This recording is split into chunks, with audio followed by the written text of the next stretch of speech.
ଚାଉଳ ଆଉ ସିନ୍ଦୁର ଏହି ଜାଗାରେ ପକେଇ ଦିଅନ୍ତୁ। ଗ୍ୟାରେଣ୍ଟି ଦେଉଛି ସେ ନାରୀ 10 ମିନିଟ୍ରେ ତୁମକୁ ଫୋନ୍ କରିବ, ହାତ ଧରିକି ଘରକୁ ଡାକିବ, ଯାହା ଚାହିଁବେ ତାହା କରିବ।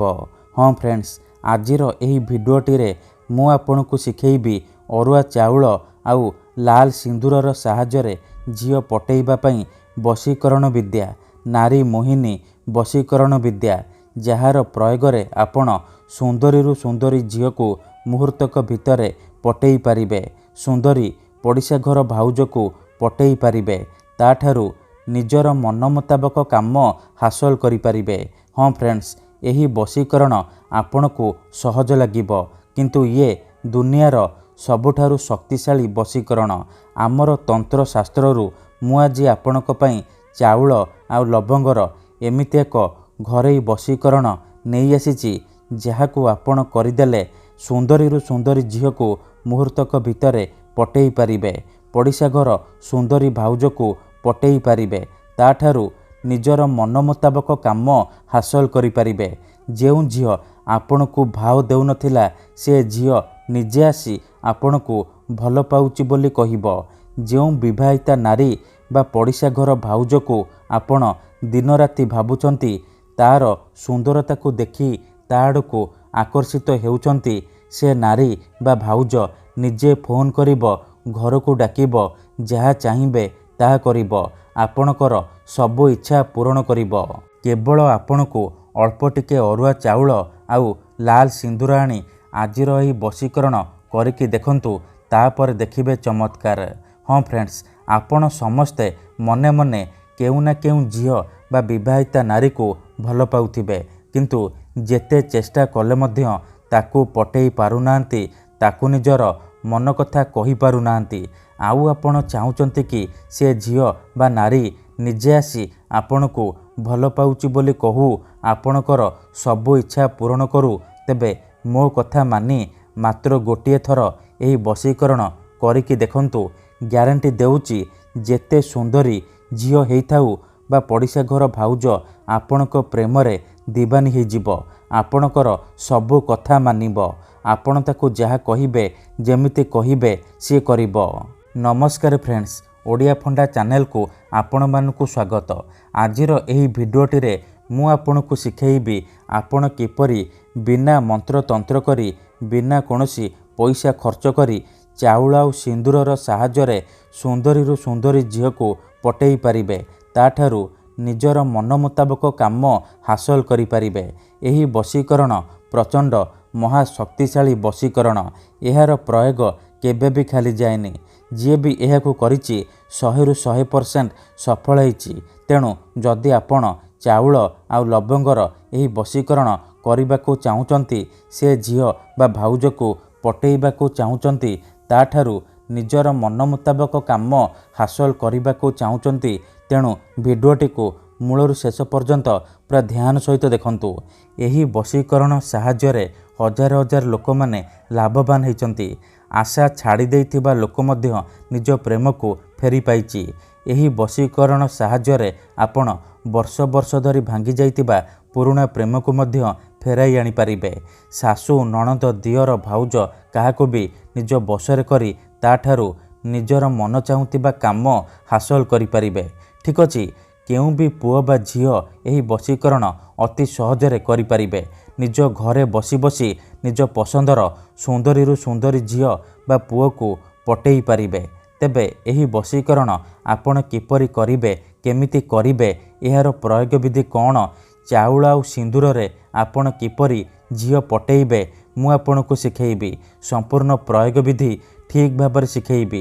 ଜାଣିବା ପାଇଁ ଭିଡ଼ିଓଟିକୁ ମୂଳରୁ ଶେଷ ପର୍ଯ୍ୟନ୍ତ ପୁରା ଧ୍ୟାନ ସହିତ ଦେଖନ୍ତୁ। ଅଧାରୁ ଛାଡ଼ିକି ପଳେଇଲେ କିମ୍ବା କାଟି କାଟି ଦେଖିଲେ ଆପଣ କିଛି ବି ବୁଝିପାରିବେନି।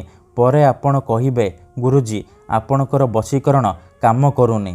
ତେଣୁ ମୋର ଆପଣମାନଙ୍କୁ ଅନୁରୋଧ କି ଆପଣ ଭିଡ଼ିଓଟିକୁ ମୂଳରୁ ଶେଷ ପର୍ଯ୍ୟନ୍ତ ପୁରା ଧ୍ୟାନ ସହିତ ଦେଖନ୍ତୁ, ପ୍ରୟୋଗ ବିଧି ଠିକ୍ ଭାବରେ ବୁଝନ୍ତୁ, ତାପରେ ଆପଣ ଚାଉଳ ଆଉ ସିନ୍ଦୁରର ଏହି ବଶୀକରଣ କରିବା ପାଇଁ ଯିବେ। ଦେଖନ୍ତୁ, ଯେଉଁପରି ଆପଣ ଭଗବାନଙ୍କୁ ମାନୁଛନ୍ତି, ଭଗବାନଙ୍କ ଉପରେ ବିଶ୍ୱାସ ରଖିଛନ୍ତି, ନିଜର ସବୁ ଦୁଃଖ କଷ୍ଟ ଅସୁବିଧା ଭଗବାନଙ୍କୁ ଜଣାଉଛନ୍ତି। ଯଦି ସେ ଅସୁବିଧାର ସମାଧାନ ନ ହେଲା ତାହାର ମାନେ ନୁହେଁ କି ଭଗବାନ ନାହାନ୍ତି। ସେହିପରି ମନ୍ତ୍ର ତନ୍ତ୍ର ହୁଏ, ବଶୀକରଣ କାମ କରେ, କିନ୍ତୁ ଏହାକୁ ଆପଣଙ୍କୁ ସିଦ୍ଧ କରିବାକୁ ପଡ଼ିବ। ପ୍ରୟୋଗ ବିଧି ଠିକ୍ ଭାବରେ କରିବାକୁ ପଡ଼ିବ। ମୁଁ ଆପଣଙ୍କୁ ଯେମିତି ଶିଖେଇବି ଆପଣଙ୍କୁ ଠିକ୍ ସେହିପରି କରିବାକୁ ପଡ଼ିବ। ତେବେ ଯାଇ ମୁଁ ଆପଣଙ୍କୁ ଗ୍ୟାରେଣ୍ଟି ଦେଉଛି ଆପଣ ଯେତେ ସୁନ୍ଦରୀ ଝିଅକୁ ଚାହିଁବେ ମୁହୂର୍ତ୍ତକ ଭିତରେ ପଟେଇ ପାରିବେ। ପଡ଼ିଶା ଘର ସୁନ୍ଦରୀ ଭାଉଜକୁ ପଟେଇ ପାରିବେ। ତାଠାରୁ କିଛି ବି କାମ ହାସଲ କରିପାରିବେ। ତେଣୁ ଭିଡ଼ିଓଟିକୁ ପ୍ରଥମେ ମୂଳରୁ ଶେଷ ପର୍ଯ୍ୟନ୍ତ ପୁରା ଧ୍ୟାନ ସହିତ ଦେଖନ୍ତୁ। ପ୍ରୟୋଗ ବିଧି ଠିକ୍ ଭାବରେ ବୁଝନ୍ତୁ। ତାପରେ ଆପଣ ଚାଉଳ ଆଉ ସିନ୍ଦୁରର ଏହି ବଶୀକରଣ କରିବା ପାଇଁ ଯିବେ। ବିଧିକୁ ଆପଣ କିପରି କରିବେ ଜାଣିବା ପୂର୍ବରୁ ଯଦି ଆପଣ ଆମ ଚ୍ୟାନେଲକୁ ପ୍ରଥମ ଥର ଆସିଛନ୍ତି ତେବେ ଦୟାକରି ଚ୍ୟାନେଲକୁ ସବସ୍କ୍ରାଇବ୍ କରି ପାଖରେ ଥିବା ବେଲ୍ ଆଇକନ୍କୁ ମଧ୍ୟ ଦବାଇ ଦିଅନ୍ତୁ। ଯାହାଦ୍ୱାରା ଆମେ ଯେଉଁ ବି ଭିଡ଼ିଓ ଅପଲୋଡ଼ କରିବୁ ସର୍ବପ୍ରଥମେ ଆପଣ ଦେଖିପାରିବେ ଆଉ ତା'ର ଲାଭ ପାଇପାରିବେ।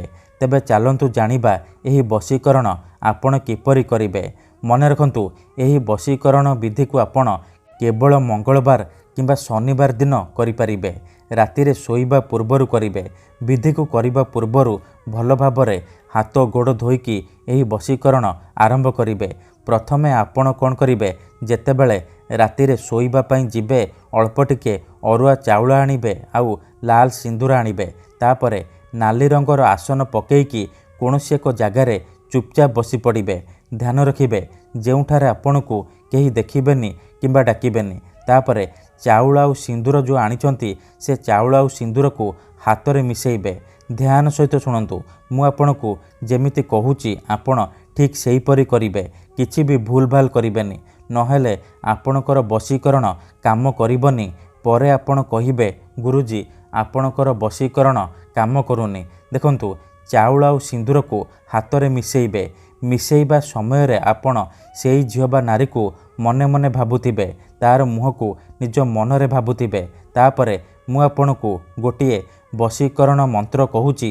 ଏହି ମନ୍ତ୍ରକୁ ଆପଣ 21 ଥର ପଢ଼ିବେ। ମନ୍ତ୍ରଟି ଧ୍ୟାନ ସହିତ ଶୁଣନ୍ତୁ। ଦେଖନ୍ତୁ, ମନେକର ଆପଣ ଯେଉଁ ଝିଅକୁ ବଶୀକରଣ କରିବାକୁ ଚାହୁଁଛନ୍ତି ତା'ର ନାମ ହେଉଛି ସବିତା। ତେବେ ଆପଣ ମନ୍ତ୍ରଟି ଏହିପରି ପଢ଼ିବେ, ସବିତା ମନମୋହେ ତନ୍ମୋହେ ବଶୀକରାଏ, ସବିତା ମନମୋହେ ତନ୍ମୋହେ ବଶୀକରାଏ। ଏହିପରି ଆପଣ ମନ୍ତ୍ରକୁ 21 ଥର ପଢ଼ିବେ। ଚାଉଳ ଆଉ ସିନ୍ଦୁରକୁ ମିଶାଉଥିବେ, ତାପରେ ମନ୍ତ୍ରକୁ ପଢ଼ୁଥିବେ। ଏହିପରି ଆପଣ 21 ଥର ମନ୍ତ୍ର ପଢ଼ିବେ। ମନ୍ତ୍ର ପଢ଼ି ସାରିବା ପରେ ସେ ଯେଉଁ ଚାଉଳ ଆଉ ସିନ୍ଦୁର ଆପଣ ମିଶାଇଛନ୍ତି ସେଥିରେ 3 ଥର ଫୁଙ୍କିଦେବେ। ତାପରେ କ'ଣ କରିବେ, ସେ ଚାଉଳ ଆଉ ସିନ୍ଦୁରକୁ ଖଣ୍ଡେ ସାଧା କାଗଜରେ ମୋଡ଼ିକି ନିଜର ତକିଆ ତଳେ ରଖିକି ଶୋଇପଡ଼ିବେ। ସକାଳୁ ଉଠିବା ମାତ୍ରେ କ'ଣ କରିବେ, ବାସି ମୁହଁରେ ବିନା ହାତ ଗୋଡ଼ ଧୋଇକି ଆପଣ ବାସି ମୁହଁରେ ସେ ଚାଉଳ ଆଉ ସିନ୍ଦୁରକୁ ନେଇକି ଆପଣ ସେଇ ଝିଅ ବା ନାରୀର ଘର ସାମ୍ନାରେ ପକାଇ ଦେବେ ଯାହାକୁ ଆପଣ ବଶରେ କରିବାକୁ ଚାହୁଁଛନ୍ତି। ଗ୍ୟାରେଣ୍ଟି ଦେଉଛି ମାତ୍ର 10 ମିନିଟରେ ପ୍ରଭାବ ପଡ଼ିବା ଆରମ୍ଭ ହୋଇଯିବ। ସେ ଝିଅ ହେଉ ବା ପଡ଼ିଶା ଘର ଭାଉଜ ତୁମ ଆଡ଼କୁ ଆକର୍ଷିତ ହେବାକୁ ଲାଗିବ। ଧନ୍ୟବାଦ।